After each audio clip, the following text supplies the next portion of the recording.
إن الحمد لله نحمده ونستعينه ونستغفره ونؤمن به ونتوكل عليه ونثني عليه الخير كله ونعوذ بالله من شرور أنفسنا ومن سيئات أعمالنا من يهده الله فلا مضل له ومن يضلل فلا هادي له وأشهد أن لا إله إلا الله وحده لا شريك له وأشهد أن محمدًا عبد الله ورسوله الذي بلغ الرسالة وأدى الأمانة ونصح الأمة وكشف بإذن ربه الغمة وتركنا على بيضاء ليلها كنهارها لا يزيغ عنها إلا هالك. أما بعد فإن أصدق الحديث كتاب الله وخير الهدي هدي محمد صلى الله عليه وسلم وشر الأمور محدثاتها وكل محدثة بدعة وكل بدعة ضلالة وكل ضلالة في النار أو كما قال عليه الصلاة والسلام. يقول الله سبحانه وتعالى: يا أيها الذين آمنوا اتقوا الله حق تقاته ولا تموتن إلا وأنتم مسلمون. يقول عز من قائل: يا أيها الناس اتقوا ربكم الذي خلقكم من نفس واحدة وخلق منها زوجها وبث منهما رجالا كثيرا ونساء واتقوا الله الذي تساءلون به والأرحام إن الله كان عليكم رقيبا. عباد الله، فأوصيكم ونفسي بتقوى الله عز وجل. اعلموا أن الله سبحانه وتعالى يحاسبكم في سائر أعمالكم فاتقوه في السر والعلن، فإن تقوى الله سبحانه وتعالى خير زاد ليوم المعاد، وهي كما قال عليه الصلاة والسلام: خير وصية يوصي بها المسلم فاتقوا الله سبحانه وتعالى. ثم اعلموا أن الله سبحانه وتعالى يراقبكم، إن خيرا فخير وإن شرا فشر، فيجازيكم يوم لا ينفع مال ولا بنون إلا من أتى الله بقلب سليم. يقول سبحانه وتعالى: قل إن صلاتي ونسكي ومحياي ومماتي لله رب العالمين لا شريك له وبذلك أمرت وأنا أول المسلمين. عن أبي سعيد الخدري رضي الله تعالى عنه قال: قال رسول الله صلى الله عليه وسلم: لا تأكل لحوم الأضاحي فوق 3 أيام. ثم رخص رسول الله صلى الله عليه وسلم فقال: كلوا وادخروا. সম্মানিত হাজিরিন, শুরুতেই আমি আপনাকে সহ আপনাদেরকে জীবনের প্রত্যেকটি ক্ষেত্রে আল্লাহ রাব্বুল আলামিনের তাকওয়া অবলম্বন করার জন্য নসিহত করছি। আল্লাহ সুবহানাহু ওয়া তাআলা যেন আমাদেরকে প্রত্যেকটি কাজে প্রত্যেকটি পর্যায়ে যাতে আল্লাহ রাব্বুল আলামিনের তাকওয়া অবলম্বন করতে পারি সে তৌফিক দান করুন। সম্মানিত উপস্থিতি, আজকে যে বিষয়টি নিয়ে আমরা আমাদের এই আলোচনায় শেয়ার করব অত্যন্ত গুরুত্বপূর্ণ একটি বিষয়। সেটি হচ্ছে কোরবানির তাৎপর্য এবং কোরবানি থেকে একজন ইমানদার ব্যক্তির জন্য কি মৌলিক শিক্ষা রয়েছে, সে বিষয়গুলো নিয়ে কয়েকটি গুরুত্বপূর্ণ কথা আমি আলোচনা করব ইনশাআল্লাহ তাআলা। চেষ্টা করব এই বিষয়গুলোর থেকে মৌলিক যে শিক্ষা ইমানদার ব্যক্তিদের জন্য রয়েছে সেগুলো আপনাদের সামনে তুলে ধরার জন্য। বাকি এর আগে, এই আলোচনার আগে মূলত 4টি বা 5টি বিষয়ে আমাদের দৃষ্টি আকর্ষণীয় রয়েছে, সেই দৃষ্টি আকর্ষণীয় আপনাদের সামনে করব। সেই বিষয়গুলো আরও গুরুত্বপূর্ণ, এই জন্য আমরা এই বিষয়গুলো নিয়ে প্রথমে খুব অল্প সময়ের মধ্যে দৃষ্টি আকর্ষণ করব ইনশাআল্লাহ তাআলা। গত খুতবার মধ্যে আপনারা জানতে পেরেছেন মূলত আমরা অত্যন্ত গুরুত্বপূর্ণ কিছু সময় অতিক্রম করছি। অত্যন্ত মর্যাদাপূর্ণ মহিমান্বিত দিবসগুলো আমরা অতিক্রম করে যাচ্ছি। এই দিবসগুলো মূলত আল্লাহ রাব্বুল আলামিনের সৃষ্ট যে দিবস আছে, দিনগুলো আছে, এই দিনগুলোর মধ্যে সবচেয়ে শ্রেষ্ঠ দিবস শেখুল ইসলাম ইবনে তাইমিয়া রাহমাতুল্লাহ আলাইহি জিলহজ মাসের প্রথম 10 দিন এবং রমাদান মাসের শেষ 10 রাত্রি সম্পর্কে যখন প্রশ্ন করেছে, এই বিষয়ে যখন জিজ্ঞেস করা হয়েছে যে এই দুইয়ের মাঝে আপনি কিভাবে তারতম্য করবেন, জিলহজ মাসের প্রথম 10 দিন আর রমাদান মাসের শেষ দশক যে রাত্রি রয়েছে, এই রাতগুলো কোনটি শ্রেষ্ঠ? স্বাভাবিকভাবে আমরা হয়তো খুব সহজে বলতে পারতাম, যেহেতু কোরআনে কারীমের মধ্যে আল্লাহ সুবহানাহু ওয়া তাআলা লাইলাতুল কদরের কথা বলেছেন আর রমাদান মাসে কোরআন অবতীর্ণ হয়েছে, তাহলে খুব সহজেই আমাদের কাছে আমরা বলতাম যে রমাদান মাসের শেষ দশকই হচ্ছে মূলত এই দিনগুলোর মধ্যে শ্রেষ্ঠ। শেখুল ইসলাম ইবনে তাইমিয়া রাহমাতুল্লাহ মাজমু ফতোয়ার মধ্যে উল্লেখ করেন, তিনি বলেন যে আল্লাহ রাব্বুল আলামিনের সৃষ্ট দিবসগুলোর মধ্যে এই দিনগুলোর মধ্যে জিলহজ মাসের প্রথম 10 দিন দিবস হিসেবে সবচেয়ে শ্রেষ্ঠ, আর রমাদান মাসের শেষ 10 রাত্রি রাত হিসেবে এগুলো আল্লাহ রাব্বুল আলামিনের সৃষ্ট রাতের মধ্যে সবচেয়ে শ্রেষ্ঠ। দুটাকে আল্লাহ সুবহানাহু ওয়া তাআলা তাফদীল করেছেন, মহিমান্বিত করেছেন, কিন্তু এই দিবসগুলোকে সবচেয়ে বেশি গুরুত্ব মহিমান্বিত করেছেন এজন্য যেহেতু আপনি যদি একটু লক্ষ্য করেন দেখতে পাবেন, প্রথম এই 10 দিনের মধ্যে আল্লাহ সুবহানাহু ওয়া তাআলা এমন একটি দিবসকে রেখেছেন যেটি ইয়মে আরাফা, আরাফা দিবস। এই দিনে আল্লাহ সুবহানাহু ওয়া তাআলা আল্লাহর বান্দাদের মধ্য থেকে এত বেশি সংখ্যক লোকদেরকে আল্লাহ রাব্বুল আলামিন এই দিনের মধ্যে জাহান্নামের আগুন থেকে মুক্ত করে দেন, জাহান্নামের আগুন থেকে নাজাত দেন। এত বেশি সংখ্যক আল্লাহ রাব্বুল আলামিন কোনো দিন আল্লাহ রাব্বুল আলামিন আল্লাহর বান্দাদেরকে জাহান্নামের আগুন থেকে মুক্ত করেন না, রাসূলুল্লাহ সাল্লাল্লাহু আলাইহি ওয়াসাল্লাম হাদিসের মধ্যে বলেছেন। শুধু তাই নয়, এই দিবসে আল্লাহ সুবহানাহু ওয়া তাআলা দুনিয়ার আসমানে নেমে এসে আরাফাতের ময়দানে যারা উপস্থিত হয়েছে তাদেরকে নিয়ে আল্লাহ সুবহানাহু ওয়া তাআলা গর্ববোধ করেন, ফেরেশতাদের সাথে আল্লাহর বান্দাদের কথা উল্লেখ করেন।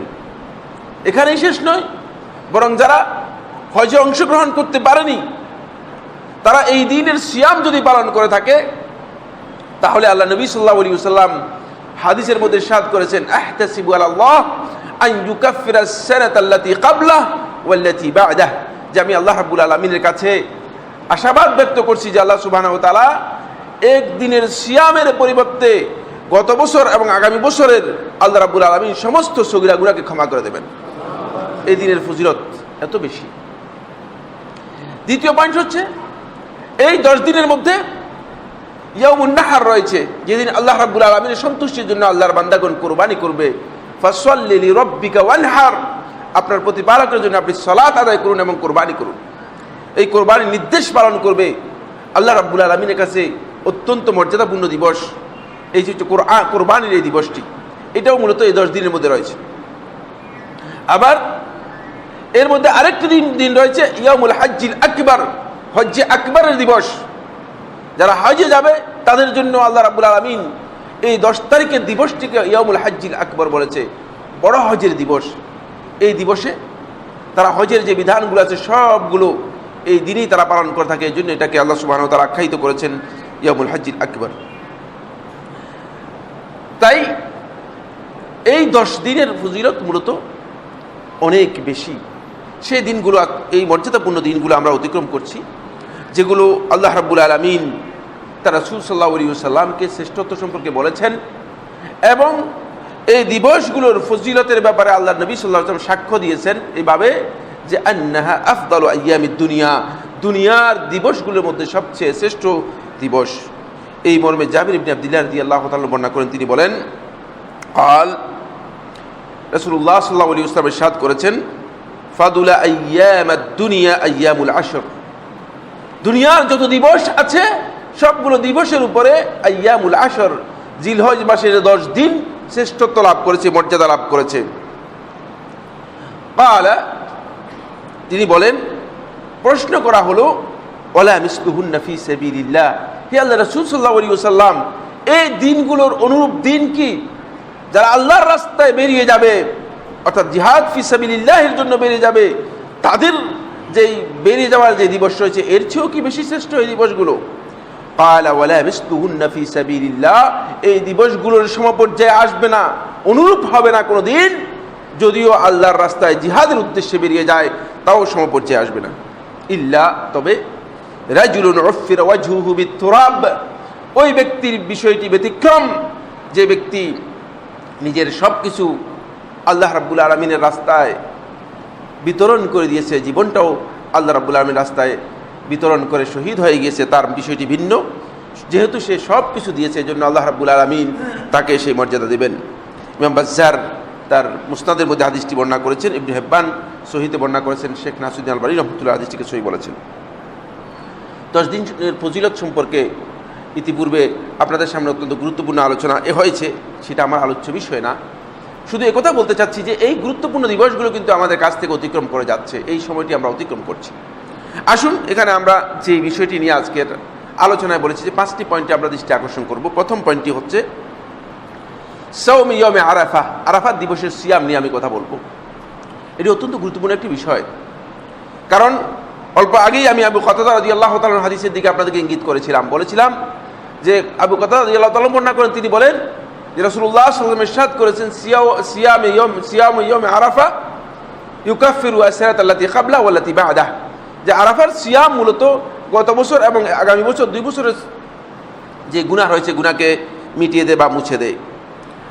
এই যে রাসূলুল্লাহ সাল্লাল্লাহু আলাইহি ওয়াসাল্লামের হাদিসটি, এই হাদিস থেকে বোঝা যাচ্ছে মূলত আরাফার দিবসের সিয়ামটি অত্যন্ত ফজিলতপূর্ণ একটি সিয়াম।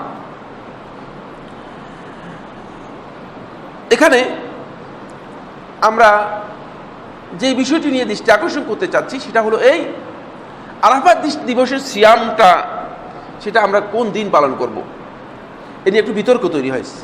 বিতর্ক এই জন্য তৈরি হয়েছে যেহেতু আপনারা জানেন যে চাঁদ দেখার বিষয় নিয়ে একটা বিতর্ক রয়েছে।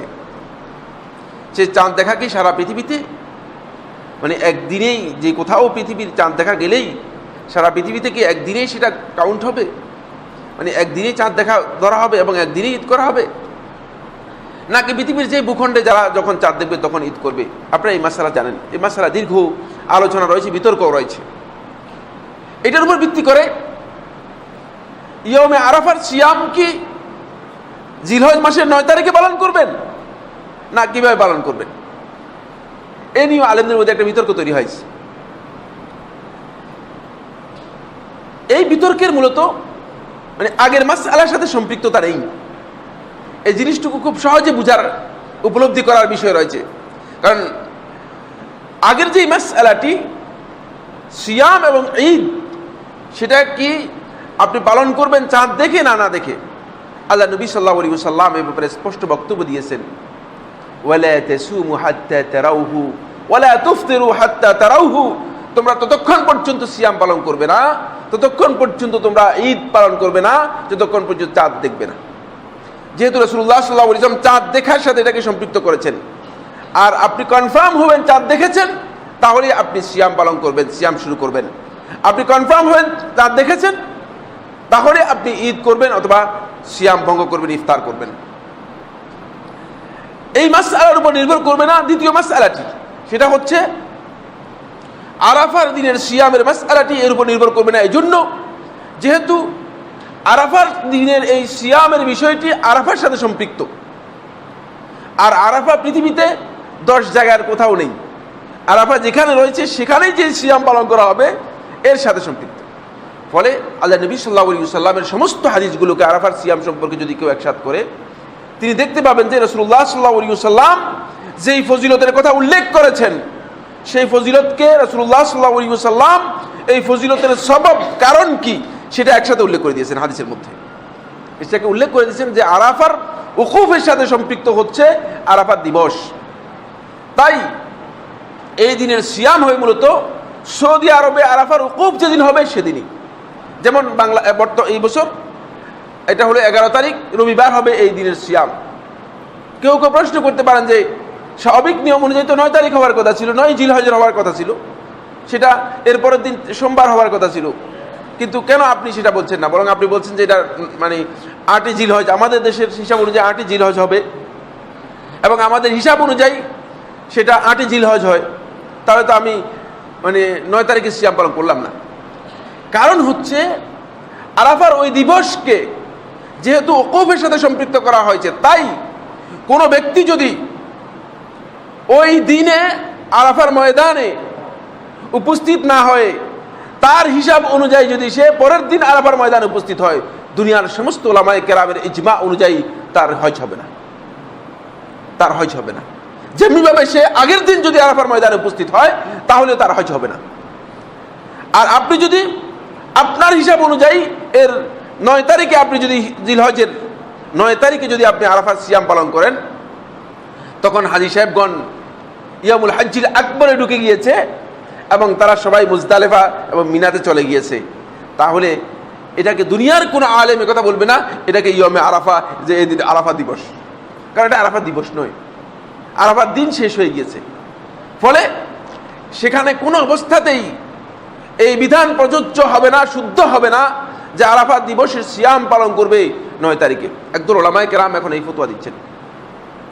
এখানে একটা বিভ্রাট তৈরি হয়েছে, সেটা হলো এই, শেখ মোহাম্মদ সালেহ সাবিন রহমতুল্লাহ আলাইকে জিজ্ঞেস করা হয়েছে, তখন শেখ রহমতুল্লাহ আলাই এই প্রশ্নের উত্তরের মধ্যে বলেছেন যে প্রত্যেকে তার এলাকা অনুযায়ী সিয়াম পালন করবে। শেখ রহমতুল্লাহ আলাই ইজতিহাদ করে, সন্দেহ নেই ইজতিহাদ করেছেন। ইজতিহাদ করলে আমারও ভুল হতে পারে, শেখেরও ভুল হতে পারে, আরও অনেক অন্য জনের ভুল হতে পারে। হয়তো এই বিষয়টি শেখ সেভাবে বিবেচনা করার সুযোগ পাননি, হয়তো বলে দিয়েছেন, এটাও হতে পারে। কারণ আমি যতটুকু মনে করি যে তার ইজতিহাদের ব্যাপারে ভুলের বিষয়টি মানে তিনি অত্যন্ত ফিকহের ব্যাপারে তার পাণ্ডিত্য ছিল, কোনো সন্দেহ নেই। কিন্তু এই হাদিসের মধ্যে আল্লাহ নবী সাল্লাল্লাহু আলাইহি ওয়াসাল্লাম যেহেতু সবাব উল্লেখ করে দিয়েছেন, এখন আরাফার ময়দান থেকে হাজী সাহেবগঞ্জ চলে যাওয়ার পরে যদি কেউ 9 তারিখে সিয়াম পালন করে থাকে, সে মূলত বিল ইজমা, সমস্ত উলামায়ে কেরামের ইজমা অনুযায়ী সে আরাফার দিবসে সিয়াম পালন করেনি। 9 তারিখে সিয়াম তাহলে কোনো অবস্থাতেই আরাফার সিয়াম হবে না। কিন্তু শেখ রহমতুল্লাহ এই বিষয়টি হয়তো বিবেচনা করেননি, ফলে তিনি এই ফতোয়া দিয়েছেন। এটাকে কেন্দ্র করে আপনি বিশেষ করে অনেক বন্ধু ইসলাম কিউ থেকে বা বিভিন্ন ওয়েবসাইট থেকে শেখ মোহাম্মদ সালেহ সামিন রহমতুল্লাহ এই রেফারেন্সকে সামনে রেখে মোহাম্মদ সালেহ আল মুনাজ্জিদ হাফিজাহুল্লাহ তাআলা তিনিও মানে এই বিষয়টি নকল করেছেন। এটাকে কেন্দ্র করে একদল উলামায়ে কেরাম আমাদের মানে এই ভুল ব্যাখ্যা দিয়ে যাচ্ছেন এবং মনে করছেন যে মূলত এর সিয়াম হবে 9 তারিখের। কারণ আল্লাহ নবী সাল্লাল্লাহু আলাইহি ওয়াসাল্লাম তার সমস্ত হাদিসের মধ্যে স্পষ্ট করেছেন যে নবী সাল্লাল্লাহু আলাইহি ওয়াসাল্লাম এই দিনের সিয়ামকে আরাফার সাথে সংশ্লিষ্ট করেছেন। তাই এই ভুলটুকু যদি আমরা করে থাকি তাহলে সেখানে আমাদের বড় ধরনের ভুল হয়ে যাবে। সেটা হলো এই, আমরা আরাফার দিনের সিয়াম পালন করতে পারলাম না 9 তারিখে যদি সিয়াম পালন করে থাকেন। এটি আমাদের দৃষ্টি আকর্ষণ করা দরকার, এই জন্য দৃষ্টি আকর্ষণ করলাম। আরেকটি বিষয় এখানে এর সাথে দৃষ্টি আকর্ষণ করবো, সেটা হচ্ছে এই দিন এর সবচেয়ে বড় যে নেক আমলটি আল্লাহ রাব্বুল আলামিনের কাছে শ্রেষ্ঠ আমল, সেটা আল্লাহ নবী সাল্লাল্লাহু আলাইহি ওয়াসাল্লাম হাদিসের মধ্যে ইরশাদ করেছেন। রাসূলুল্লাহ সাল্লাল্লাহু আলাইহি ওয়াসাল্লাম বলেন, খায়রুদ দুআ দুআ ইয়াউমে আরাফা, সবচেয়ে শ্রেষ্ঠ দোয়া হচ্ছে আরাফার দিনের দোয়া হচ্ছে সবচেয়ে শ্রেষ্ঠ দোয়া। তাই এই দিনে আমরা বেশি বেশি করে আল্লাহ রাব্বুল আলামিনের কাছে দোয়া করার জন্য চেষ্টা করব। এই হাদিসের ব্যাখ্যার মধ্যে একদল উলামায়ে কেরাম বলেছেন যে এই ব্যাখ্যাটুকু শুধুমাত্র হাজিদের জন্য নয়, যারা আরাফার ময়দানে উপস্থিত হয়েছেন শুধুমাত্র তাদের জন্য নয়, যেহেতু রাসূলুল্লাহ সাল্লাল্লাহু আলাইহি ওয়াসাল্লাম কমন নির্দেশ দিয়েছেন। ফলে এর ব্যাখ্যার মধ্যে ইবনে আব্দুল বার রাহমাতুল্লাহ উল্লেখ করেন, তিনি বলেন যে ফি যালিকা দালিলুন আলা ফাদলি ইয়াউমি আরাফা আলা গায়রিহি, মানে এই হাদিসের মধ্যে মূলত এটা স্পষ্ট বোঝা যাচ্ছে এই কথা যে মূলত আরাফার দিবসের দোয়ার শ্রেষ্ঠত্ব রয়েছে এবং আরাফার দিবসের শ্রেষ্ঠত্ব রয়েছে অন্য দিবসগুলোর উপর। এটি প্রথম যে বিষয়টি আমি দৃষ্টি আকর্ষণ করার আজকে ইচ্ছে করেছি, সেটা আপনাদের সামনে দৃষ্টি আকর্ষণ করলাম। দ্বিতীয় আরেকটি মাসালা দৃষ্টি আকর্ষণ করব। বলতে পারেন যে সাইফুল্লাহ ভাই মানে এই মাসালাগুলো দৃষ্টি আকর্ষণ করছেন, কিন্তু এগুলো খুবই গুরুত্বপূর্ণ এবং এগুলো নিয়ে একটা বিতর্ক তৈরি হয়েছে আমাদের মাঝে এবং এর মাধ্যমে অনেক লোক বিভ্রান্ত হচ্ছে। কারণ হলো এই, আমাদের এখন বর্তমান যে অবস্থা, প্রত্যেকেই মনে করে যে তিনি সবচেয়ে শ্রেষ্ঠ আলেম, প্রত্যেকেই মনে করেন যে তিনি মুজতাহিদ, কুল্লুন মুজতাহিদের যুগ চলছে। কয়েকটা হাদিস যদি পড়তে পারেন, মানে কয়েকটা হাদিসের অর্থ পড়তে পারেন, অথবা বাংলা সহিহ বুখারী যদি একবার পড়তে পারেন, তিনি তো মনে করেন যে আমার মতো মুফতি কি আর আছে কিনা, যেহেতু আমি সহিহ বুখারী মানে পড়ে ফেলছি। ফলে সবাই চেষ্টা করেন যে তিনি ফতোয়া দেওয়ার জন্য। এমনকি অনেক সময় আমরা দেখেছি যে মানে আমাদের সামনেই আরেকজন এসে ফতোয়া দিয়ে দিচ্ছেন, কারণ ফতোয়া দেওয়াটা একটা বড় ধরনের ওয়েটফুল কাজ, তো মনে করেন যে মা এটা দিলে অনেক মর্যাদা বৃদ্ধি পেয়ে যাবে। কিন্তু জানেন না, নিজের আখিরাত নষ্ট করে যে ফতোয়া দিচ্ছেন, না জেনে আন্দাজের উপর ফতোয়া দিচ্ছেন, অথবা ইসলাম সম্পর্কে জ্ঞান না দিয়ে ফতোয়া দিচ্ছেন, মানুষদেরকে বিভ্রান্ত করছেন, এটা যে ভুল কাজ করতেছেন এই বিষয় সম্পর্কে অনেকেরই ধারণা নেই। আর এই ধারণা কিভাবে হবে? কারণ কোনো ব্যক্তি যদি নিজের সম্পর্কে এমন আইডিয়া নেয়, এমন জ্ঞান নেই যে আমি অনেক বড় জ্ঞানী, তাহলে সে কিন্তু সবচেয়ে বড় ভুলের মধ্যে আছে। নিজেকে যদি মনে করেন যে আমি সবচেয়ে বড় জ্ঞানী, এছাড়া আর দুনিয়াতে কোনো জ্ঞানী নেই, তাহলে তার এই কাজটি সবচেয়ে বড় ভুল। কারণ আপনাকে এটা জানতে হবে, আল্লাহ রাব্বুল আলামিন একটা নিয়ম উল্লেখ করে দিয়েছেন, ওয়া ফাওকা কুল্লি যী ইলমিন আলিম, প্রত্যেক জ্ঞানীর উপর জ্ঞানী আছে। তাহলে আপনি একটু চিন্তা করে আগাতে হবে। একটু উপরের জ্ঞানী যারা আছে তাদের দিকে একটু তাকান, আপনার আগের জ্ঞানী যারা আছে তাদের দিকে তাকান, তাহলে আপনার কাছে স্পষ্ট হয়ে যাবে। কিন্তু স্পষ্ট হয়নি, যেহেতু নিজেকে মনে করেন কেউ যে আমি সবচেয়ে শ্রেষ্ঠ জ্ঞানী, তাহলে তার এই মাসআলার মধ্যে ভুল হবেই। এবং অনেক ক্ষেত্রে আমরা দেখি যে অনেক বক্তব্যের মধ্যে অনেকেই সীমালঙ্ঘন করে যান শুধুমাত্র নিজেকে এই ভাবার কারণে। এটা ভুল। ফিকহের মধ্যে উলামায়ে কেরাম যে ফতোয়া দিয়েছেন, তারা নিজেরা সর্বোচ্চ ইজতিহাদ করে, সর্বোচ্চ চেষ্টা করে কোরআন এবং হাদিসের সমস্ত বক্তব্যগুলোকে একসাথ করে তারপরে গবেষণা করে মানে ফতোয়া দিয়েছেন, হুকুম দিয়েছেন। এরপরে ভুল হয়েছে। কিন্তু তারা এই কথা বলেন নাই যে মানে আমি এটা বলে গেছি আর আমার বিপরীতে যদি কেউ বলে সে বরবাদ হয়ে গেছে, সে হালাক হয়ে গিয়েছে, এই ধরনের বক্তব্য কিন্তু কেউ দেন না। না ইমাম শাফি রহমতুল্লাহ থেকে এসেছে, যিনি ইমাম ছিলেন প্রত্যেকটি ক্ষেত্রে, না ইমাম আহমদুল্লাহ আম্বল রহমতুল্লাহ থেকে এসেছে, যিনি ইমাম আল হাদিস ছিলেন, আল হাদিসের ইমাম ছিলেন, না ইমাম মালিক রহমতুল্লাহ থেকে এসেছে, যিনি ইমাম দারুল হিজরা ছিলেন, মদিনার মসজিদের ইমাম ছিলেন। মদিনার মসজিদে আল্লাহ নবী সাল্লাল্লাহু আলাইহি ওয়াসাল্লাম মসজিদের মধ্যে আল্লাহ নবী সাল্লাল্লাহু আলাইহি ওয়াসাল্লাম হাদিসের দার্স দিতেন, ইমাম দারুল হিজরা হিসেবে তার পরিচয় ছিল। না ইমাম আবু হানিফা রহমতুল্লাহ বলেছেন, যিনি কুফার ইমাম ছিলেন। সুতরাং এখান থেকে প্রমাণিত হয় যে মূলত এখানে সীমালঙ্ঘনের কোনো সুযোগ নেই। এই দ্বিতীয় মাসআলাটি এই জন্য অত্যন্ত গুরুত্বপূর্ণ, সেটা হলো এই আল উযহিয়াতু আনিল মাইয়িত, মৃত ব্যক্তির পক্ষ থেকে কোরবানি করার মাসআলাটি আমি আপনাদের দৃষ্টি আকর্ষণ করব। এই মাসআলার মধ্যে একদল লোক পথভ্রষ্ট হয়েছে, ভুল ফতোয়া দিয়ে যাচ্ছে, বারবার মানে শোনা যাচ্ছে যে মানে ভুল কথা বলে যাচ্ছেন, যে মৃত ব্যক্তির পক্ষ থেকে কোরবানি করা জায়েজ আছে কিনা। আমরা দেখতে পাই, আসুন আল্লাহ নবী সাল্লাল্লাহু আলাইহি ওয়াসাল্লামের হাদিসটি আমি একটু শুনাই, তারপরে আমি আপনাদেরকে বলবো। আন আয়েশা রাদিয়াল্লাহু তাআলা আনহা قالت أن رسول الله صلى الله عليه وسلم أوتي بكبش ليضحي به فأضجعه ثم ذبحه ثم قال بسم الله اللهم تقبل من محمد وآل محمد ومن أمة محمد ثم ضحى به। আয়েশা রাদিয়াল্লাহু তাআলা বর্ণনা করেন, তিনি বলেন যে রাসূলুল্লাহ সাল্লাল্লাহু আলাইহি ওয়াসাল্লামের কাছে একটা দুম্বা নিয়ে আসা হলো, লিইউদাহিয়া বিহি, কুরবানি করার জন্য। ফাআদজাহু, রাসূলুল্লাহ সাল্লাল্লাহু আলাইহি ওয়াসাল্লাম এটাকে শোয়াইলেন। থুম্মা যাবাহা, রাসূলুল্লাহ সাল্লাল্লাহু আলাইহি ওয়াসাল্লাম জবে করলেন এবং বললেন জবে করার সময় বিসমিল্লাহ, মানে আল্লাহর নামে শুরু করলেন। আল্লাহুম্মা, হে আল্লাহ, তাকাব্বাল, এটা কবুল করুন, মিন মুহাম্মদ, মানে মুহাম্মদ নবী সাল্লাল্লাহু আলাইহি ওয়াসাল্লামের পক্ষ থেকে, ও আলে মুহাম্মদ, নবী সাল্লাল্লাহু আলাইহি ওয়াসাল্লাম পরিবারের পক্ষ থেকে, আমিন উম্মতে মুহাম্মাদিন সাল্লাল্লাহু আলাইহি ওয়াসাল্লাম, এবং উম্মতে মুহাম্মাদের পক্ষ থেকে। সুম্মা যাবাহু, তারপর রাসূলুল্লাহ সাল্লাল্লাহু আলাইহি ওয়াসাল্লাম তার হাত দিয়ে জবে করলেন তিনি। এখান থেকে বোঝা যাচ্ছে রাসূলুল্লাহ সাল্লাল্লাহু আলাইহি ওয়াসাল্লাম মূলত উম্মতের উপস্থিত অনুপস্থিত সবার পক্ষ থেকে কিন্তু জবে করেছেন। উম্মতে মুহাম্মাদের মধ্যে এই কথা রাসূলুল্লাহ সাল্লাল্লাহু আলাইহি ওয়াসাল্লাম বলেন না যে শুধু উম্মতে মুহাম্মাদের মধ্যে জীবিত লোক রয়েছে। উম্মতে মুহাম্মাদের মধ্যে কিছু আগেও মারা গিয়েছে, কিছু পরেও মারা যাবে। এই হাদিস থেকে শেখ আব্দুল আজিজ আব্দুল্লাহ বিন বাজ রাহমাতুল্লাহ স্পষ্ট দলিল গ্রহণ করেছেন। তিনি বলেছেন যে এখান থেকে রাসূলুল্লাহ সাল্লাল্লাহু আলাইহি ওয়াসাল্লামের হাদিস থেকে বোঝা যায় যে মূলত মৃত ব্যক্তির পক্ষ থেকে কোরবানি করা জায়েজ রয়েছে, অন্যথায় আল্লাহ নবী সাল্লাল্লাহু আলাইহি ওয়াসাল্লাম এইভাবে জবে করতেন না। কারণ আল্লাহ নবী সাল্লাল্লাহু আলাইহি ওয়াসাল্লাম নির্দিষ্ট করে যান নাই, এটা বলেন নাই যে শুধুমাত্র আমার উম্মতের মধ্যে যারা জীবিত রয়েছে তাদের পক্ষ থেকে জবে করা হচ্ছে। কারণ আগে উম্মতের মধ্যে আল্লাহ নবী সাল্লাল্লাহু আলাইহি ওয়াসাল্লামের অনেক সাহাবীর মৃত্যু হয়ে গেছে, যারা অতিক্রম করে গেছে। শেখ আব্দুল আজিজ বিন বাজ রাহমাতুল্লাহ বলেন তার ফতোয়ার মধ্যে, তিনি বলছেন, কালা শেখ রাহিমাহুল্লাহ তাআলা আম্মা ইনকারু মান আনকারা দাহিয়াতান লিল মাইয়িত, যে মৃত ব্যক্তির পক্ষ থেকে কোরবানি করাকে অস্বীকার করে অথবা এটাকে মানে মনে করে যে এটা মুনকার, এটা শুদ্ধ নয়, ফালা ওয়াজহা লাহ, তার কোনো ভিত্তি নেই, তার বক্তব্যের কোনো ভিত্তি নেই। হাযাল ইনকার আল্লাযী ইয়াফআলুহু বা'দুন নাস লিল মাইয়িত, যে এই কাজটি যারা করে থাকে যে মৃত ব্যক্তির পক্ষ থেকে কোরবানি করা যাবে না, লা ওয়াজহা লাহু, এর কোনো ভিত্তি নেই। কারণ ইযা দাহা আনিল মাইয়িত ফাহিয়া কুরবাতুন ওয়া তাআতুন ওয়া খায়রুন আযীম, যদি মৃত ব্যক্তির পক্ষ থেকে কেউ কোরবানি করে এটি কুরবাহ, আল্লাহ রাব্বুল আলামিনের নৈকট্য লাভ করার একটা উপায় হবে, ওয়া তাআতুন এবং আনুগত্য, ওয়া খায়রুন আযীম এবং এর মধ্যে মূলত মহান মানে কল্যাণ রয়েছে, বড় কল্যাণকর কাজ। কারণ আপনি তো কোরবানি করছেন আল্লাহ রাব্বুল আলামিনের পক্ষ থেকে।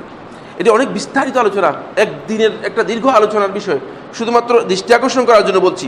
তাই শেখ রহমতুল্লাহ আলাই এখানে আরেকটি হাদিস উল্লেখ করেছেন, বারা ইবনে আজিব রাদিয়াল্লাহু তাআলা বর্ণিত আরেকটি হাদিসের মধ্যে বারা ইবনে আজিব বর্ণনা করেন, আন্নাহু সুইলা, আন্নাহু মানে রাসূলুল্লাহ সাল্লাল্লাহু আলাইহি ওয়াসাল্লামকে প্রশ্ন করা হলো, সাহালাহু আবু দারদা ইবনে নিয়ার, আল্লাহ নবী সাল্লাল্লাহু আলাইহি ওয়াসাল্লামের এক সাহাবী আবু দারদা ইবনে নিয়ার রাহমাতুল্লাহ রাদিয়াল্লাহু তাআলা আনহু, তিনি আল্লাহ নবী সাল্লাল্লাহু আলাইহি ওয়াসাল্লামকে প্রশ্ন করলেন, ফাকালা, তিনি বললেন, ইন্নী যাবাহাতু আন ওয়ালাদি, হে রাসূল সাল্লাল্লাহু আলাইহি ওয়াসাল্লাম, আমি আমার ছেলের পক্ষ থেকে কোরবানি করেছি। ইন্নী যাবাহাতু আন ওয়ালাদি, আমি আমার ছেলের পক্ষ থেকে কোরবানি করেছি। ফাআকাররাহু নবী সাল্লাল্লাহু আলাইহি ওয়াসাল্লাম, নবী সাল্লাল্লাহু আলাইহি ওয়াসাল্লাম এটাকে অনুমোদন দিলেন, নবী সাল্লাল্লাহু আলাইহি ওয়াসাল্লাম অনুমোদন দিলেন। ওয়ালাম ইয়াসআলহু, নবী সাল্লাল্লাহু আলাইহি ওয়াসাল্লাম তাকে জিজ্ঞেস করলেন না, হাল ওয়ালাদুহু হাইয়ুন আও মাইয়িত, তার ছেলে কি জীবিত না মৃত, নবী সাল্লাল্লাহু আলাইহি ওয়াসাল্লাম কিছুই বললেন না, প্রশ্ন করলেন না। তাহলে বোঝা যাচ্ছে মূলত মানে নবী সাল্লাল্লাহু আলাইহি ওয়াসাল্লাম যদি প্রয়োজন হতো, যদি মৃত ব্যক্তির পক্ষ থেকে যাবে না হতো, নবী সাল্লাল্লাহু আলাইহি ওয়াসাল্লাম জিজ্ঞেস করতেন যে হাল ওয়ালাদুকা হাই, তোমার সন্তান কি জীবিত আছে কিনা, তোমার সন্তান জীবিত না মৃত, জিজ্ঞেস করেননি। তাই মূলত শেখ বিন বাজ রহমতুল্লাহ আলাইহি তিনি বলেন যে এই কাজটি মানে আল্লাহ রাব্বুল আলামিনের জন্য সাদাকা। কারণ উদহিয়া এর মূল আসল হুকুম হচ্ছে এটা তাসাদ্দুক লিল্লাহি সুবহানাহু ওয়া তাআলা, আল্লাহ রাব্বুল আলামিনের সন্তুষ্টির জন্য সাদাকা। আর এই সাদাকা মূলত যে কোনো ব্যক্তির পক্ষ থেকে করা জায়েজ রয়েছে, তিনি করতে পারেন। শেখ রহমতুল্লাহ আলাইহি নুরুল আল-দারব ফতোয়ার মধ্যে বলেন, নুরুল আল-দারব হচ্ছে তিনি যে সমস্ত প্রশ্নোত্তর দিতেন টেলিফোনের মাধ্যমে, সেগুলোর মধ্যে তিনি বলেন, আদ-দাহিয়াতু সুন্নাতুন আলিল হাইয়্যি ওয়াল মাইয়িত, যে কোরবানি করা জীবিত এবং মৃত দুই পক্ষ থেকেই সুন্নাহ।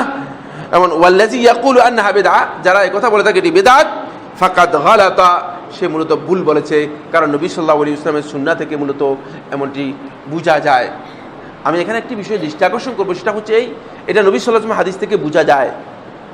এর অর্থ এটা বুঝাচ্ছি যে মূলত সুস্পষ্ট হাদিসের মধ্যে কথা বলা হয়নি যে মৃত ব্যক্তির পক্ষ থেকে তোমরা কোরবানি করো, কিন্তু কেউ যদি করেন তাহলে তার এই করাটা জায়েজ রয়েছে, এটা হাদিস থেকে বোঝা যায়।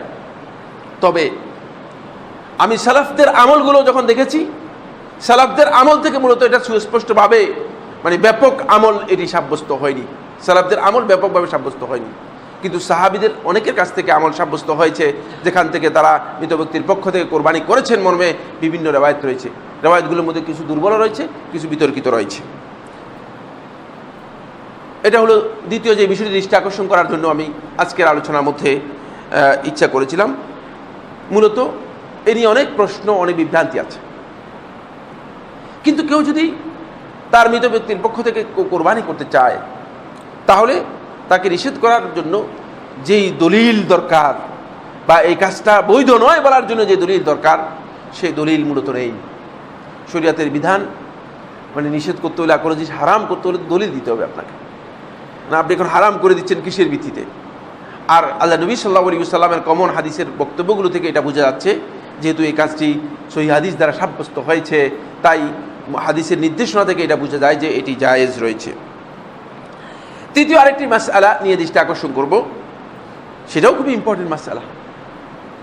এটা নিয়েও যথেষ্ট বিতর্ক আমাদের মাঝে ইতিমধ্যে অনেক কানের মধ্যে অবস্থা যে এগুলো শোনা প্রতিদিন প্রায় এগুলো নিয়ে লোকেরা প্রশ্ন করে এবং বিভ্রান্ত হচ্ছে, আরও বিভ্রান্ত করা হচ্ছে। সেটি হলো এই আল ইশতিরাকু ফিল বাকরাতি ওয়াল বাদানাহ, গরু এবং উটের মধ্যে ভাগে কোরবানিতে অংশগ্রহণ করা। গরু এবং উটের মধ্যে ভাগে কোরবানিতে অংশগ্রহণ করা। সহিহ মুসলিমের হাদিসের মধ্যে আল্লাহ নবী সাল্লাল্লাহু আলাইহি ওয়াসাল্লাম এই কথা বলেছেন 1318 নম্বর হাদিস। সহিহ মুসলিমের 1318 নম্বর হাদিসের মধ্যে আল্লাহ নবী সাল্লাল্লাহু আলাইহি ওয়াসাল্লাম ইরশাদ করেন, আন জাবির ইবনে আব্দুল্লাহ রাদিয়াল্লাহু তাআলা আনহুমা, জাবির ইবনে আব্দুল্লাহ রাদিয়াল্লাহু তাআলা বর্ণিত, তিনি বলেন, ক্বালা নাহারনা মা রাসূলিল্লাহি সাল্লাল্লাহু আলাইহি ওয়াসাল্লাম, আমরা আল্লাহ নবী সাল্লাল্লাহু আলাইহি ওয়াসাল্লামের সাথে কুরবানি করেছি আমাল হুদাইবিয়াতে, হুদাইবিয়ার বছর, আল বাদানাতা আন সাবআতিন, উট 7 জনের পক্ষ থেকে আমরা জবে করেছি, ওয়াল বাকারাতা আন সাবআতিন, আর গরু জবে করেছি 7 জনের পক্ষ থেকে। মানে উট এর মধ্যে 7 জনের শেয়ার করা বা ভাগে অংশগ্রহণ করা জায়েজ, নবী সাল্লাল্লাহু আলাইহি ওয়াসাল্লাম অনুমোদন দিয়েছেন। যেমনিভাবে নবী সাল্লাল্লাহু আলাইহি ওয়াসাল্লাম গরুর মধ্যে 7 জনের শেয়ার করা বা 7 জনের ভাগে অংশগ্রহণ করার জন্য অনুমোদন দিয়েছেন। তৃতীয় হাদিসটি আবু দাউদ তার সুনানের মধ্যে বর্ণনা করেন 2808 নম্বর হাদিস, 2808 নম্বর হাদিস। আন জাবির ইবনে আব্দুল্লাহ রাদিয়াল্লাহু তাআলা আনহুমা, জাবির ইবনে আব্দুল্লাহ থেকে বর্ণিত, তিনি বলেন, আন্না নবী সাল্লাল্লাহু আলাইহি ওয়াসাল্লাম قال, নবী সাল্লাল্লাহু আলাইহি ওয়াসাল্লাম ইরশাদ করেন, বলেন, আল বাকারাতু আন সাবআতিন। আগের হাদিস আর পরের হাদিসের মধ্যে বিশাল পার্থক্য রয়েছে। মানে শুনতে কিন্তু একই, কিন্তু আসলে অর্থ এক নয়। কারণ এখানে নবী সাল্লাল্লাহু আলাইহি ওয়াসাল্লাম খবর দিচ্ছেন, এভাবে বলে যে আল বাকারাতু আন সাবআতিন, যে কোরবানির গরু যদি গাভী হয় তাকে 7 জনের পক্ষ থেকে জবে করা যাবে, 7 জনের পক্ষ থেকে নবী সাল্লাল্লাহু আলাইহি ওয়াসাল্লাম অনুমোদন দিচ্ছেন। ওয়াল জাজুর আল বাঈর, জাজুর হচ্ছে উট, আল বাঈর মানে এটা ব্যাখ্যা করে দিচ্ছেন বর্ণনাকারী, আল বাঈর, কারণ জাজুর অনেকে বুঝতে পারে, নাও বুঝতে পারে, বিভিন্ন ভাষার শব্দ, মানে আরবি ভাষা, মানে আবার ভাষার মধ্যে মানে এর আঞ্চলিকতা আছে, এজন্য ব্যাখ্যা করেছেন আল বাঈর, উট হচ্ছে আন সাবআতিন, 7 জনের পক্ষ থেকে। সহিহ আবু দাউদের মধ্যে শেখ নাসিরুদ্দিন আলবানী রাহমাতুল্লাহ হাদিসটাকে সহিহ বলেছেন। এখান থেকে খবর দেওয়া হয়েছে, সেটা হচ্ছে এই যে নবী সাল্লাল্লাহু আলাইহি ওয়াসাল্লাম যদি গাভী হয় 7 জনের পক্ষ থেকে জবে করতে অনুমোদন দিয়েছেন, এবং যদি উট হয় 7 জনের পক্ষ থেকে নবী সাল্লাল্লাহু আলাইহি ওয়াসাল্লাম জবে করতে অনুমোদন দিয়েছেন। আগে বলেছেন ফাইল, এখানে নবী সাল্লাল্লাহু আলাইহি ওয়াসাল্লামের কাউল এবং নবী সাল্লাল্লাহু আলাইহি ওয়াসাল্লাম অনুমোদন দিয়েছেন, এর স্পষ্ট বক্তব্য রয়েছে। সুতরাং এরপরে কেউ যদি বলে যে না ভাগে কুরবানি করা জায়েজ নেই, তার এই বক্তব্য নবী সাল্লাল্লাহু আলাইহি ওয়াসাল্লামের বক্তব্যের সাথে দৃষ্টতা, একটা অতিরিক্ত সীমালঙ্ঘন ছাড়া আর কিছুই আমি মনে করি না। কারণ নবী সাল্লাল্লাহু আলাইহি ওয়াসাল্লামের সুস্পষ্ট হাদিসগুলো এই মর্মে ইশতেরাকের ব্যাপারে যতগুলো হাদিস রয়েছে সবগুলো হাদিস আমি একসাথ করেছি। একসাথ করে সমস্ত হাদিস আমার কাছে এটা প্রমাণিত হয়েছে যে এটা নবী সাল্লাল্লাহু আলাইহি ওয়াসাল্লামের পক্ষ থেকে একটা রুখসত, যাতে করে মানে উম্মতের সবাই এই ভালো কাজের মধ্যে শেয়ার করতে পারে।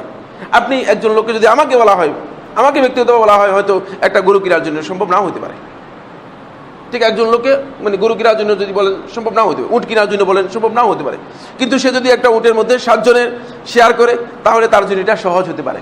এটা উম্মতের প্রতি একটা বড় ধরনের ইহসান, উম্মতের একটা বড় ধরনের যে সমস্যা মানে কাঠিন্য উম্মতের কাছ থেকে উঠিয়ে নেওয়া হলো, সহজ করে দেওয়া হলো। যেহেতু দিনটা হচ্ছে সহজ, এর জন্য সহজ করে দেওয়া হয়েছে, কিন্তু এটাকে আমরা নিজেরা বাড়াবাড়ি করে সীমালঙ্ঘন করছি। কিভাবে দেখেন, এই বিষয়ে স্পষ্ট বক্তব্য দিয়েছেন ইমাম নবী রাহমাতুল্লাহ তার মুসলিমের শারহের মধ্যে, সহিহ মুসলিমের শারহের মধ্যে তিনি বলেন, অফি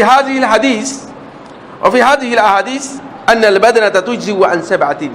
এই সমস্ত হাদিসগুলোকে একসাথে করলে এটা বোঝা যায় যে উট মূলত 7 জনের পক্ষ থেকে কোরবানি করলে যথেষ্ট হবে।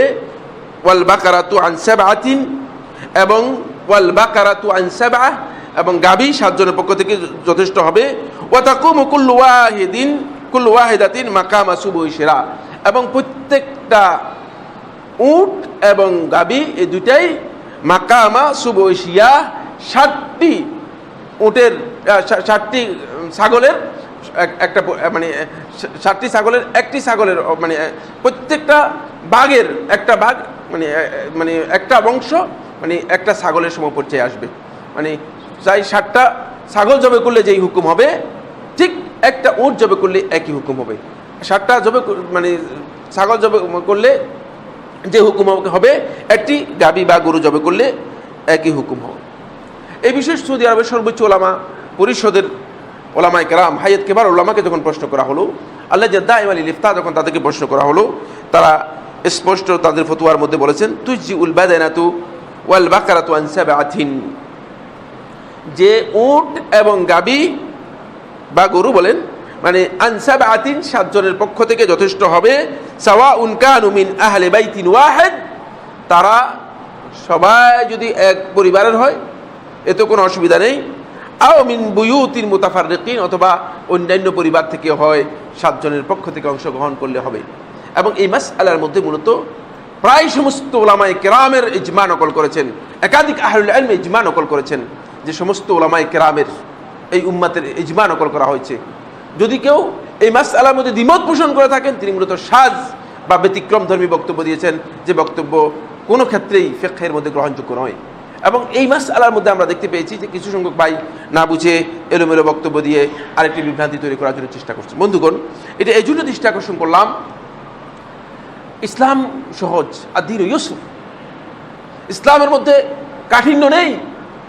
আসলে আমরা নিজেরাই বাড়াবাড়ি করে, সীমালঙ্ঘন করে ইসলামকে নিজের উপর কঠিন করার জন্য চেষ্টা করে থাকি। এই কাজটি শুদ্ধ নয়। এরপর আমি যে মাসালাটি নিয়ে আপনাদের দৃষ্টি আকর্ষণ করার জন্য আজকে চিন্তা করেছি, সেটি আরও গুরুত্বপূর্ণ বিষয়। সেটা হলো আমাদের সামনে কুরবানি এসে যাচ্ছে, কুরবানির ঈদ। এটি আপনাদের জন্য একটা আল্লাহ রাব্বুল আলামিনের পক্ষ থেকে বড় অনুগ্রহ, যে আল্লাহ সুবহানাহু ওয়া তাআলা আপনাদের উপর অনুগ্রহ করেছেন। সেই অনুগ্রহটুকু মূলত, সেখানে দুটি বিষয় আমি কথা বলবো। 1 নম্বর পয়েন্ট যেটা আলোচনা করব সেটা হচ্ছে, এটা খুব ছোট, কিন্তু ছোট হলে অত্যন্ত গুরুত্বপূর্ণ। সেটা হলো কোরবানির পশু জবে করা নিয়ে আমরা অনেকেই মনে করে থাকি যে যত দ্রুত পেরে জবে করেই মূলত মানে কোরবানির গোশত খেতে পারলেই বিষয়টি হয়ে গেল। না, নবী সাল্লাল্লাহু আলাইহি ওয়াসাল্লাম কোরবানির পশু জবে করার ব্যাপারে সুস্পষ্ট নির্দেশনা দিয়েছেন। কোরবানির পশু আপনি কখন জবে করবেন, এর জন্য টাইম দেওয়া আছে। সুতরাং অনেককে লক্ষ্য করা যায় যে তিনি কোরবানির পশু জবে করাটাই তার বেশি গুরুত্ব। অনেকে তো সালাতই আদায় করেন না, মনে করেন যে শুধুমাত্র জবে করলে ঈদ হয়ে গেল আর কি। ঈদ জবে করলে হবে, কিন্তু সেই ঈদ আসলে ঈদ না। সেই ঈদ থেকে আমরা সত্যিকার কোনো শিক্ষা তো নিই নাই। এবং আর এই কারণেই মূলত মুসলিম উম্মার এই দুর্দশা, কারণ আমরা তো মানে ঈদও বুঝি না, ঈদের থেকে শিক্ষাও আমরা নিতে পারি নাই।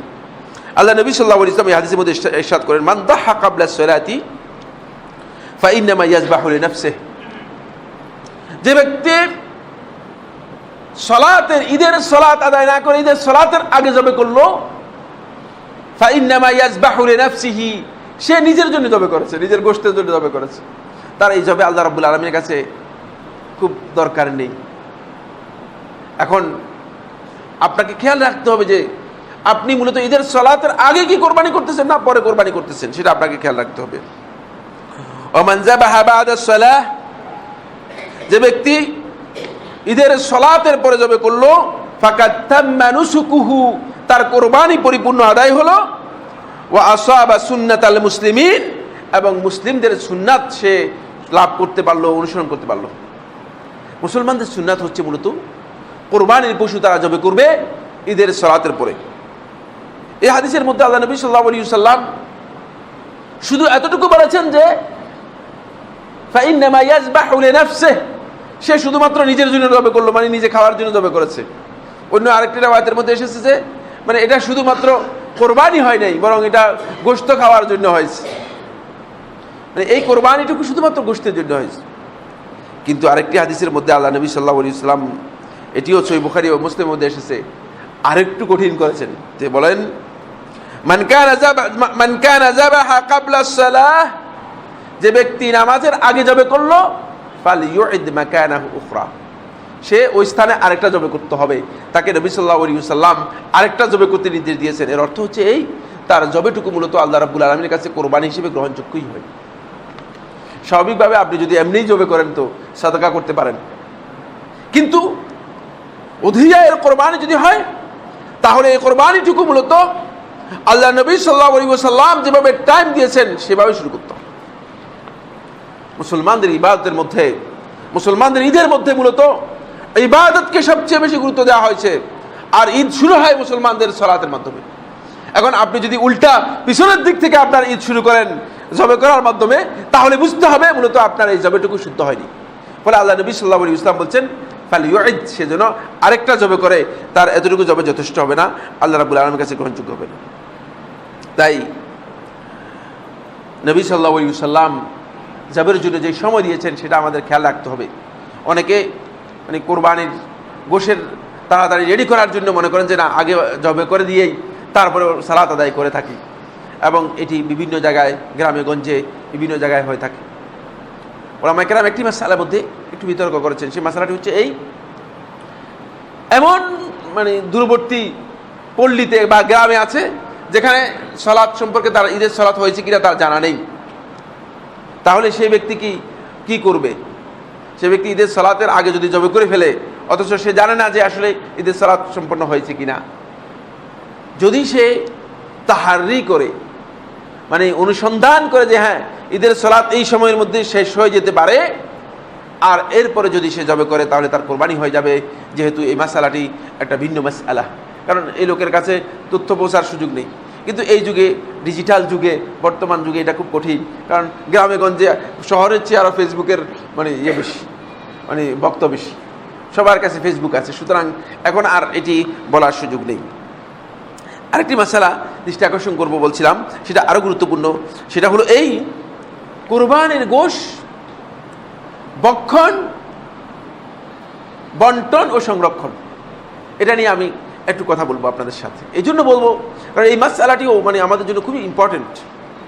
আমরা মনে করি যে কোরবানি গোশত আলহামদুলিল্লাহ কোরবান করে দিয়েছি, আর মনে করলাম যে এখন বর্তমানে সবচেয়ে ভালো সুযোগ সুবিধা, সব প্রত্যেকের বাসায় ফ্রিজ আছে, আর জবে করে সাথে সাথে ফ্রিজের মধ্যে ঢুকাই নিয়ে যাচ্ছেন। তিনি কোরবানি করেছেন আল্লাহর জন্য, কিন্তু পুরাটা ফ্রিজের মধ্যে নিয়ে গেলেন কার জন্য?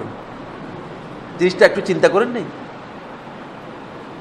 এটা তো চিন্তা করা দরকার ছিল যে এটা জবে করা হয়েছে আল্লাহ রাব্বুল আলামিনের জন্য, এখন আপনি পুরাটা ফ্রিজের মধ্যে নিয়ে যাচ্ছেন কিসের কারণে? আমার আল্লাহ রাব্বুল আলামিনের সাথে আপনি কি কথা বললেন, কি কাজটা করলেন? এই গোশত আল্লাহ রাব্বুল আলামিন যদি অনুমতি না দিতেন, মেহেরবানি যদি না করতেন, তাহলে মূলত আল্লাহর জন্য জবাই হওয়ার কারণে হুকুম হচ্ছে ইসলামের যেটা, সেটা হলো পুরা গোশতটাই কি করা, বিতরণ করে দেয় আল্লাহর রাস্তায়। এটা হচ্ছে হুকুম। বুঝতে পেরেছেন কিনা? কারণ যে আল্লাহর জন্য জবাই হয় যেটি, সেটি কোথাও কি হয় না, অন্যের জন্য যায় না। স্বাভাবিক নিয়ম অনুযায়ী অন্যের জন্য যাবে না, এটা চলে যাবে আল্লাহ রাব্বুল আলামিনের খাতেই চলে যাবে। স্বাভাবিক নিয়ম অনুযায়ী কথা ছিল, ফিকহুল ইসলামের যেই স্বাভাবিক ধারা, এই ধারা অনুযায়ী কথা ছিল যেটা, সেটা হলো যে আপনি যেটি আল্লাহর জন্য জবাই করেছেন সেটা আল্লাহর জন্য দিয়ে দিবেন, এবং সেখানে আপনি নিজে এখান থেকে কিছুই নেবেন না। আপনার আত্মীয়স্বজন নিলে অসুবিধা নেই, কিন্তু আপনি নিতে পারবেন না। স্বাভাবিক নিয়ম অনুযায়ী এটা কথা ছিল। কিন্তু আমার আল্লাহ সুবহানাহু ওয়া তাআলা কোরআনে কারীমের সূরা হাজ্জের 28 নম্বর আয়াতের মধ্যে আপনাকে বলেন, ফাকুলু মিনহা ওয়া আত'ইমুল বাঈসাল ফাকির, তুমিও এর থেকে খাও, এটা মেহেরবানি। তুমিও এর থেকে, ফাকুলু মিনহা, তোমরা এই কোরবানি থেকে তোমরা নিজেরা ভক্ষণ করো। ভক্ষণ করো যখন শুনলেন একটু খুশি হয়েছে। এরপর আল্লাহ রাব্বুল আলামিন বলেন, ওয়া আত'ইমুল বাঈসাল ফাকির, অভাবগ্রস্ত ফকির নিঃস্ব ব্যক্তি যারা আছে তাদেরকেও এখান থেকে খাওয়াও। একসাথে আপনাকে অনুমোদন দেওয়ার সাথে কিন্তু আল্লাহ সুবহানাহু ওয়া তাআলা এর সাথে একটা জিনিস যোগ করে দিয়েছেন। এই অনুমোদন কিন্তু আপনাকে নিরঙ্কুশ অনুমোদন দেওয়া হয় নাই যে পুরাটা ফ্রিজের মধ্যে নিয়ে যাও, এটা বলা হয় নাই। বুঝতে পেরেছেন কিনা? আসেন, দ্বিতীয় আয়াত হচ্ছে, এটি হলো সূরা হজ্জের 36 নম্বর আয়াতের মধ্যে। সূরা হজ্জের 36 নম্বর আয়াতের মধ্যে আল্লাহ সুবহানাহু ওয়া তাআলা আরেকটি কথা বলছেন। তিনি বলেন যে ফাকুলু মিনহা ওয়া আত'ইমুল কানিয়া ওয়াল মু'তার, এখানে আরেকজনকে বাড়াই দিয়েছেন। দেখছেন কিনা? আগের আয়াতের মধ্যে শুধুমাত্র আল বাঈস আল ফাকির, অভাবগ্রস্ত, সংকটাপন্ন, আর ফকির, সংকটাপন্ন ফকির একই অর্থে, একই অভাবগ্রস্ত যে সেই সংকটাপন্ন। এখানে আরেকজনকে বাড়াচ্ছেন, ফাকুলু মিনহা, এই কোরবানি থেকে তুমি নিজে ভক্ষণ করো, ওয়া আত'ইমুল কানি', এবং যে ব্যক্তি তোমার কাছে চাইবে না, চায় না। অনেক লোক আছে আল্লাহর বান্দা, ভিক্ষাবৃত্তি করে না, কিন্তু বহুত কষ্টে জীবনযাপন করে। এদেরকে আল্লাহ সুবহানাহু ওয়া তাআলা, যেহেতু আল্লাহর বান্দা, আল্লাহ রাব্বুল আলামিন এদের কথা ভুলে যাননি। আমি আপনি ভুলে যাই, স্বাভাবিক নিয়ম অনুযায়ী আমি আপনি সেটা ভুলে যাই, যাতে এই দিনের এই কোরবানির গোশত আল্লাহ রাব্বুল আলামিনের জন্য যদি কোরবান করা হয়েছে সেখান থেকে তাদেরকে বঞ্চিত না করা হয়। এই জন্য আল্লাহ সুবহানাহু ওয়া তাআলা বলেন যে ওয়াত'ইমুল কানি', যে তোমার কাছে কোনোদিন চাইবে না তাদেরকে এখান থেকে খাওয়াবে। ওয়াল মু'তার, আর যে সব সময় তোমার কাছে অভাবের জন্য আসে, অভাবের জন্য চেষ্টা করে চায়, তাকেও দিতে হবে। এখানে উলামায়ে কেরাম এর ব্যাখ্যার মধ্যে উল্লেখ করেছেন যে এখানে ইঙ্গিত দেওয়া আছে আপনার এমন আত্মীয় স্বজন আছে যে আত্মীয় স্বজন আসলে ভিক্ষাবৃত্তি করে আপনার কাছে আসবে না, চাইতে আসবে না, কিন্তু আপনার জন্য তাদেরকে দেওয়ার দরকার আছে, এদেরকে আপনাকে দিতে হবে। এখান থেকে আমরা একটা বিধান পেয়েছি, এই দুটি আয়াত থেকে স্পষ্ট বিধান পেয়েছি, সেটা হলো এই কোরবানির গোশত থেকে আপনি খেতে পারবেন, কিন্তু পুরাটা না, এটাও আপনাকে খেয়াল রাখতে হবে। মানে খাওয়ার জন্য আপনাকে অনুমোদন দেওয়া আছে, কিন্তু পুরাটা না। কিন্তু এই অনুমোদন কতটুকু? এই হাদিসটা একটু শুনি, সময়ের দিকে লক্ষ্য রেখে আর আগাতে পারবো না হয়তো। আন সালমা ইবনে আকওয়া রাদিয়াল্লাহু তাআলা আনহু قال, সালমা ইবনে আকওয়া রাদিয়াল্লাহু তাআলা বর্ণনা করেন, তিনি বলেন قال রাসূলুল্লাহ সাল্লাল্লাহু আলাইহি ওয়াসাল্লাম, রাসূলুল্লাহ সাল্লাল্লাহু আলাইহি ওয়াসাল্লাম ইরশাদ করেন, মান দাহা মিনকুম ফালা ইয়াসবাহান্না বা'দা সালাসাতিন ওয়া ফি বাইতিহি মিনহু শাই। তোমাদের মধ্যে কোনো ব্যক্তি যখন কুরবানি করবে, ফালা ইয়াসবাহান্না বা'দা সালাসাতিন, 3 দিন পর যেন সে সকাল না করে, ওয়া ফি বাইতিহি মিনহু শাই, তার ঘরের মধ্যে কোরবানির গোশত কিছু অবশিষ্ট রয়ে গিয়েছে অবস্থায়। 3 দিন আল্লাহ নবী সাল্লাল্লাহু আলাইহি ওয়াসাল্লাম 3 দিনকে সীমাবদ্ধ করলেন এই হাদিসের মধ্যে। অন্য হাদিসটি আব্দুল্লাহ ইবনে আব্বাস রাদিয়াল্লাহু তাআলা বর্ণিত, তিনি বলেন যে রাসূলুল্লাহ, আবু সাঈদ খুদরি রাদিয়াল্লাহু তাআলা বর্ণিত, তিনি বলেন قال قال রাসূলুল্লাহ সাল্লাল্লাহু আলাইহি ওয়াসাল্লাম, রাসূলুল্লাহ সাল্লাল্লাহু আলাইহি ওয়াসাল্লাম ইরশাদ করেন, লা তাকুলু লুহুমাল আদাহি ফাওকা সালাসাতি আইয়াম, তোমরা 3 দিনের বেশি কোরবানির গোশত তোমরা খাবে না, 3 দিনের বেশি তোমাদের জন্য অনুমতি। রাসূলুল্লাহ সাল্লাল্লাহু আলাইহি ওয়াসাল্লাম যেই বছর এই কথা বলেছেন, আল্লাহ নবী সাল্লাল্লাহু আলাইহি ওয়াসাল্লাম সাহাবীরা ওই 3 দিনের বেশি আর একদিনও ওই কোরবানির গোশত তাদের জন্য হালাল মনে করেননি, তাদের জন্য হালাল মনে করেননি। কিন্তু পরবর্তী বছর যখন আসলো, সালমা ইবনে আকওয়া রাদিয়াল্লাহু তাআলা মনে করেন, সহিহ মুসলিমের রাওয়ায়াতের মধ্যে এসেছে, বলেন ফালাম্মা কানা আল-আমুল মুকবিল, যখন আগামী বছর আসলো, ক্বালু, সাহাবীরা আল্লাহ নবী সাল্লাল্লাহু আলাইহি ওয়াসাল্লামের কাছে গিয়ে প্রশ্ন করলেন, জানতে চাইলেন, কারণ ওই যে নির্দেশ দিয়েছেন 3 দিনের কথা, এই 3 দিন কি বলবৎ আছে না আর কোনো নতুন নির্দেশ আছে? তখন এই পরের বছর আল্লাহ নবী সাল্লাল্লাহু আলাইহি ওয়াসাল্লামকে গিয়ে প্রশ্ন করলেন, নাফআলু ইয়া রাসূলুল্লাহ কামা ফাআলনা ফি আল-আমিল মাদি, গত বছর যেমন করেছি 3 দিন, শুধু 3 দিন, এই বছর কি এই 3 দিনের কাজ করব? 3 দিন থাকবে না আপনি কোনো এক্সটেনশন করবেন, বৃদ্ধি করবেন? ব্যাপারটা আল্লাহ নবী সাল্লাল্লাহু আলাইহি ওয়াসাল্লামের কাছে রাখলেন। ক্বালা, রাসূলুল্লাহ সাল্লাল্লাহু আলাইহি ওয়াসাল্লাম বলেন, খুলু, তোমরা খাও, ওয়া আত'ইমু, তবে আবার দাও, দিতে হবে, খাইলে চলবে না, তাদেরকে খাওয়াও, অন্যদেরকে খাওয়াও। আরেকটা নির্দেশ দিলেন, ওয়াদ্দাখিরু, এবার তোমাদেরকে অনুমোদন দিচ্ছি, তোমরা সংরক্ষণও করতে পারবে। মেহেরবানি করেছে। আল্লাহর বিধানের মধ্যে মূলত আমাদের জন্য সহজ কিভাবে করা যায় কোরবানির গোশত, ওয়াদ্দাখিরু, তোমরা সংরক্ষণ করো। কারণ তখন আল্লাহ নবী সাল্লাল্লাহু আলাইহি ওয়াসাল্লাম যে আগের বছর যে কথা বলেছেন 3 দিনের বেশি খেতে নিষেধ করলেন, এখান আল্লাহ নবী সাল্লাল্লাহু আলাইহি ওয়াসাল্লাম নিজেই ব্যাখ্যা দিচ্ছেন, ফাইনা যালিকাল আম কানা বিন-নাসি জাহদুন, ওই বছর যে তোমাদেরকে 3 দিনের কথা বললাম, কানা বিন-নাসি জাহদুন, মানুষের মধ্যে বড় ধরনের অভাব দেখা দিয়েছিল, মানুষ সমস্যা কষ্টের মধ্যে পড়ে গিয়েছিল।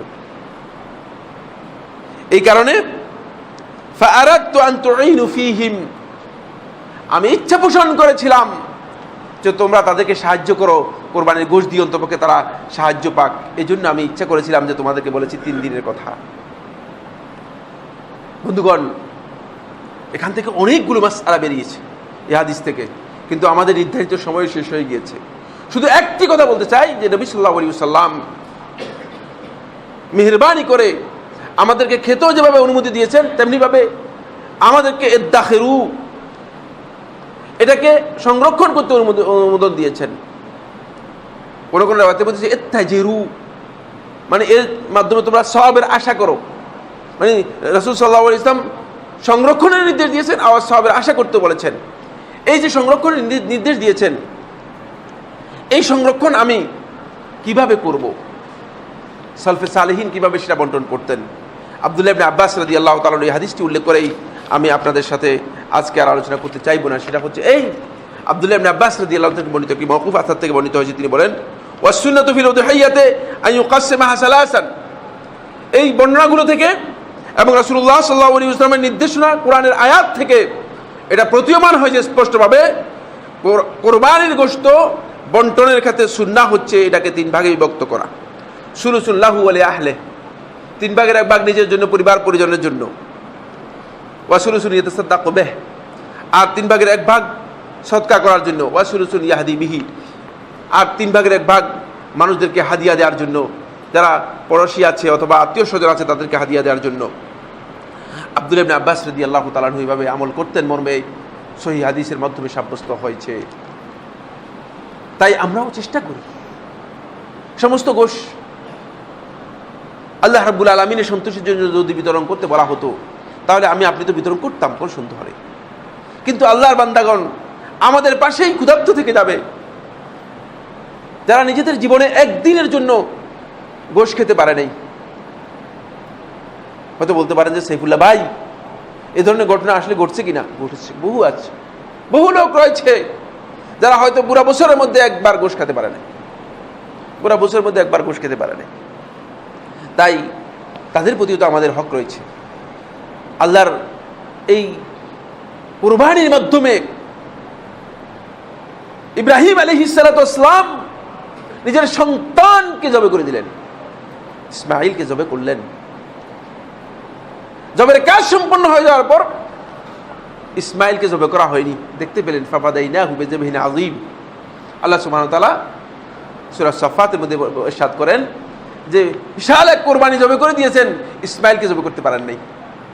এই যে মেহেরবানি আল্লাহ রাব্বুল আলামিনের পক্ষ থেকে এসেছে, আর আমি আর আপনি সামান্য 2 কেজি 3 কেজি গোশত কুরবানি করতে পারবো না, তাহলে কি স্যাক্রিফাইস, কি ত্যাগ আমি এখান থেকে শিখলাম, কি শিক্ষাটুকু আমি নিলাম?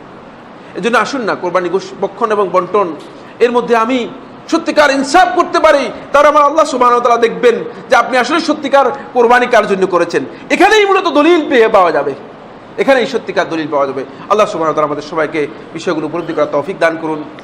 আকুলু কাওলি হাযা লি ওয়া লাকুম ফাস্তাগফিরুল্লাহ লি ওয়া লাকুম ফাস্তাগফিরুহু ইন্নাহু হুয়াল গফুরুর রহিম।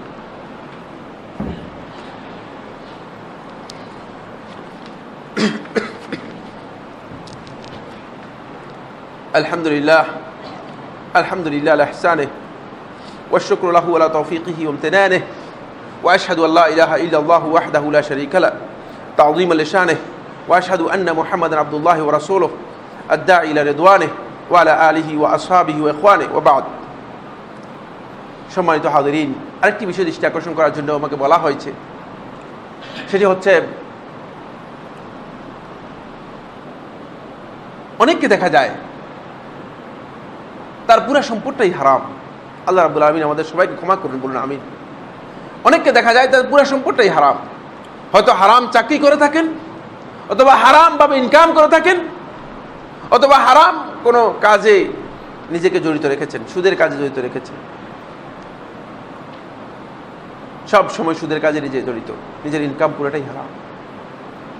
আর যে ব্যক্তি হারাম কাজে জড়িত রয়েছেন, তিনি যদি হারাম টাকা দিয়ে কোরবানি করেন, তাহলে তার বিধান কি হবে, এটা আমাদের জেনে নেওয়া দরকার, যাতে আমরা অন্ততপক্ষে চেষ্টা করি নিজেরা এই সমস্ত কাজে নিজেদেরকে সত্যিকার ভাবে হারাম থেকে দূরে সরানোর জন্য চেষ্টা করতে পারি। আল্লাহ সুবহানাহু ওয়া তাআলা স্পষ্ট করে কোরআনে কারীমের মধ্যে বলে দিয়েছে, ইন্নামা ইয়াতাকাব্বালুল্লাহু মিনাল মুত্তাকিন। আল্লাহ রাব্বুল আলামিন শুধুমাত্র মুত্তাকিদের কাছ থেকে গ্রহণ করেন, যারা সত্যিকার মুত্তাকি, হারাম থেকে নিজেদেরকে দূরে রাখতে পেরেছে, তাদের কাছ থেকে গ্রহণ করবেন। হাদিসের মধ্যে রাসূলুল্লাহ সাল্লাল্লাহু আলাইহি ওয়াসাল্লাম সহিহ বুখারী হাদিসের মধ্যে বলেন, ইন্নাল্লাহা তাইয়্যিবুন লা ইয়াকবালু ইল্লা তাইয়্যিবা। আল্লাহ রাব্বুল আলামিন নিজেই পবিত্র, লা ইয়াকবালু ইল্লা তাইয়্যিবা, তিনি পবিত্র এবং হালাল ছাড়া কোনো জিনিস গ্রহণ করেন না। আপনি আমার কাছে আমি বললাম যে এক গ্লাস পানি দেন। আর দুর্গন্ধময় ডাস্টবিনের এখানে এই যে সামনে ডাস্টবিনের কালো পানি এগুলো এনে আমার দিন চা এগুলো না নেন খান হুজুর, এটা দুনিয়ার কেউ গ্রহণ করবে না। আমার আল্লাহ রাব্বুল আলামিন হালাল ছাড়া, পবিত্র ছাড়া কোনো জিনিস গ্রহণ করেন না। তাই কোনো ব্যক্তি যদি হারাম মাল থেকে কোরবানি করে থাকেন, এ বিষয়ে শেখ বিন বাজ রহমতুল্লাহ তার ফতোয়ার মধ্যে উল্লেখ করেন, তিনি বলেন ফালা আজরা লাহ, তার কোনো সওয়াব হবে না, সওয়াবের তিনি কোনো অংশ পাবেন না, এর জন্য সওয়াব হবে না। বাকি তার পক্ষ থেকে কোরবানি আদায় হয়ে যাবে কিনা, এই মাসআলার মধ্যে আলেমদের দ্বিমত রয়েছে। দুইটা মাসআলা ভিন্ন, খুবই সূক্ষ্ম কথা রয়েছে এর মধ্যে। তার সওয়াব হবে না, এই ব্যাপারে কোনো দ্বিমত নেই। তো আমি আর আপনি কি এই কাজ করবো কিনা? বল সওয়াব নেই, এমনি করলাম, কেন করব? সতর্কতা অবলম্বন করা দরকার। আর একজন ইমানদার ব্যক্তি কিভাবে হতে পারে তার সমস্ত সম্পদ হারাম, অথচ সে মনে করতেছে আমি ইমানদার? এটা কোনোদিন মানে এই ইমানদারের সাথে মূলত এটা সাংঘর্ষিক, ইমানদারের ইমানের সাথে এটা কোনোদিন মিলতে পারে না।